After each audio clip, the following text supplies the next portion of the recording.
Bonjour, je vous propose, alors je vous avais montré les réalisations comme avait fait Jane pour Pâques. Elle avait fait un petit support pour les sucettes en chocolat, vous savez que vous trouvez, alors on les trouve au moment de Pâques là, et on les trouve aussi à Noël.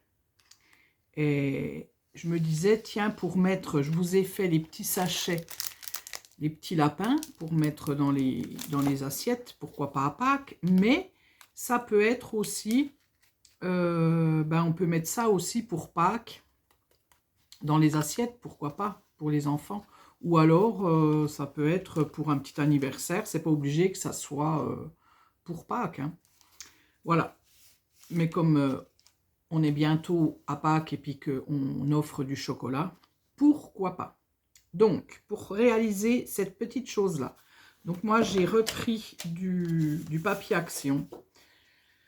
C'est dans, je sais plus quel bloc, parce que du coup c'est des pages qui me restent, vous voyez, j'avais des pages comme ça, puis j'aime bien l'autre côté aussi. Donc voilà, il vous faut un papier qui fait 17 cm de long et 10 cm de large. Sur les 10 cm, donc vous allez prendre votre papier comme ça, et on va plier à 4,5 et à 9. Alors, 4,5, hop, hop, hop, voilà. Ah zut, j'ai bougé. C'est comme un 2, 3 soleil, il ne faut plus bouger, hein, là. Alors, 4,5, je fais, et après, je vais jusqu'à 9 cm. Bien sûr, si vous n'avez pas de massicot, hein, la règle, un truc qui plie, et puis ça fait l'affaire, hein. Voilà. Et puis, dans le bas de votre papier, vous allez plier à 1 cm. Donc, ça sera dans le bas de votre papier. Moi, je veux que les rayures soient dans ce sens. Ben non, je suis bête. Non, non, je dis n'importe quoi. Imaginons que j'ai des fleurs ou je sais pas quoi, que ça soit, voilà, il faut vraiment faire le bas de votre papier si vous avez des fleurs ou quoi que ce soit. Un sens pour votre papier surtout. Voilà. Donc, on fait 1 cm en bas. Et on plie. Voilà. Et puis, j'ai envie de vous dire que votre pochette est presque finie. Donc, je plie avec un plioir. Hop, j'écrase mes plis. Donc, c'est le 1 cm. Et je dois en avoir un par là. Ah, j'ai peut-être pas bien plié. Si. Si. C'est parce que... Hop. Voilà. Voilà. Et normalement, j'en ai un en bas de 1 cm. Voilà. Donc, votre pochette, ça va vous donner ça, tout simplement. Voilà.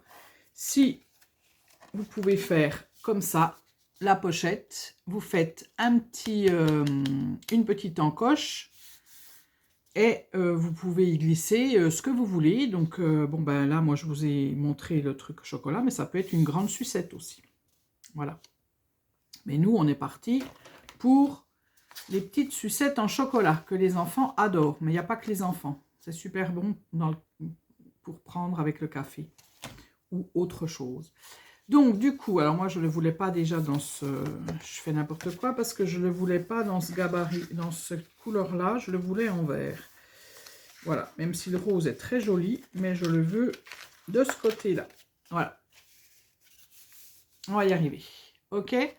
Donc là, je vais venir faire un rond. Je vais venir évider pour que, quand je mets ma sucette, et j'ai testé dans n'importe quelle sucette, ça marche, hein. On voit le petit bonhomme qui est sur les sucettes. Parce qu'il y a plusieurs images dans ces sucettes-là. C'est dommage, j'en ai qu'une là, parce que les autres, bien sûr, hein, elles sont dans nos ventres. Elles ont été mangées. Mais j'en ai dans le frigo. Moi, j'en avais acheté pour les enfants. Donc voilà, donc je vais venir faire un rond. Et pour faire mon rond, tout simplement, alors votre rond, je vous conseille de le faire où vous avez fait les 1 cm. Et vous allez comprendre pourquoi. Alors, vous allez trouver un rond. Si vous avez un rond en dies, donc moi, il fait 3 cm. 3 cm. Je suis venue Faudra que je recommence. Je vais le faire en deux, mon scotch. Donc, je suis venue faire une petite... tout en gardant mon papier plié, je suis venue faire un petit repère à 4,5. Et c'est là que je vais mettre au-dessus, je vais mettre mon rond à 4,5. Voilà. Donc, moi, je le mets comme ça.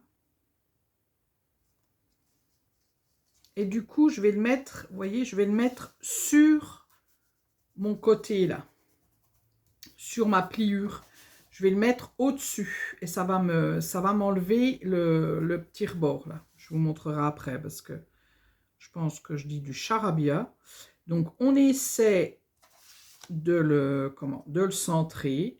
Quand on est à peu près satisfaite de notre petit résultat, hop là, bon, on va dire que ça va. Hop, je prends du scotch, vous voyez, du scotch comme ça. C'est du scotch qui existe chez Action, c'est dans le rayon bricolage. Vous avez, il est violet le scotch, ben oui, ça se voit. Et c'est du scotch pour masquer, c'est pour la peinture, mais il va très bien pour le scrap, voilà, pour tenir les dies. Donc, je vais passer ça à la moulinette, et voilà, ça me donne ce rond-là.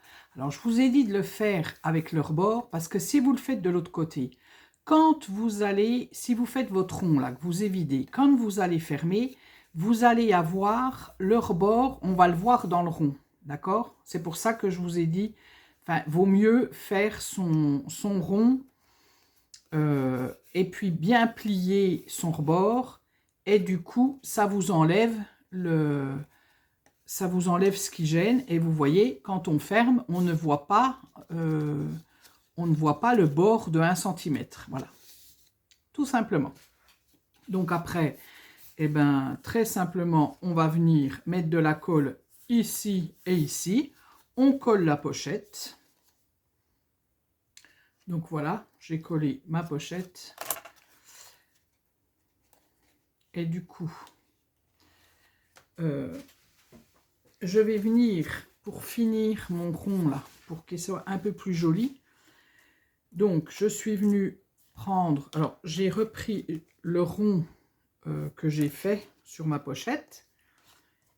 J'ai pris un rond un peu plus grand. Voilà. Je suis venue les mettre les deux comme ça. C'est jamais, hein. Voilà, comme ça. Je passe dans ma machine, dans ma Big Shot. Et moi, j'ai celle de Stampin' Up. Et du coup, ça me donne ça. Voilà. Et là, je vais venir tout simplement le coller ici pour finir mon rond, pour que ça soit plus joli. Alors, mes lunettes. Et hop, c'est parti. Je vais coller tout mon rond. Vous voyez, alors je prends, là, j'ai pris un petit, cette chose-là, là. Ça vient de chez Craftelier et ça vous fait pour coller, pour que ça, quand vous avez quelque chose de précis ou pas très large à coller, voilà. C'est bien pratique. Et celui-là, il marche bien parce que des fois, il y en a, en moins de 2, ils sont fichus, mais celui-là, il va bien. Et voilà. Voilà. Après, ici, je vais venir avec une perforatrice. Alors, je vais prendre la petite. Avec une perforatrice ronde, je viens faire une encoche.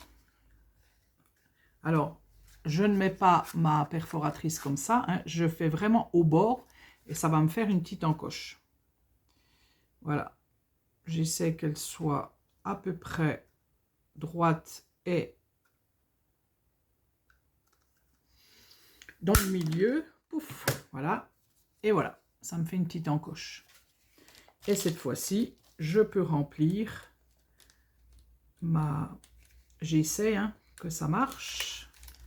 Voilà. Celle-ci, en plus, elle est... Et voilà. Je trouve ça super sympa. Et après, ben, vous voyez, moi, je vais venir mettre un sentiment ici. Je vais venir mettre quelque chose ici. Donc voilà, j'ai trouvé un tampon de chez Scrap Didi que j'avais acheté. C'est des tampons caoutchouc. Il y a marqué fonte de bonheur, à consommer sans modération, un délice irrésistible et un nuage de plaisir. Donc voilà, je suis venue mettre ici, là, vous voyez. Et puis voilà. Et puis c'est tout. Après, on peut le décorer comme on veut. Hein. On peut le décorer par rapport au thème. Par exemple, comme c'est une grenouille, on peut peut-être faire... En plus, c'est en verre. J'aurais pu faire un peu un côté avec des fleurs, avec, je sais pas moi. Voilà. C'est comme vous voulez. En tout cas, voilà. L'idée, j'aime beaucoup l'idée. Je trouve ça très sympa à offrir, pareil. C'est super sympa. Voilà. Eh bien, écoutez, je crois que j'ai tout dit. Je vous dis à bientôt pour un prochain tuto. En tout cas, une prochaine vidéo.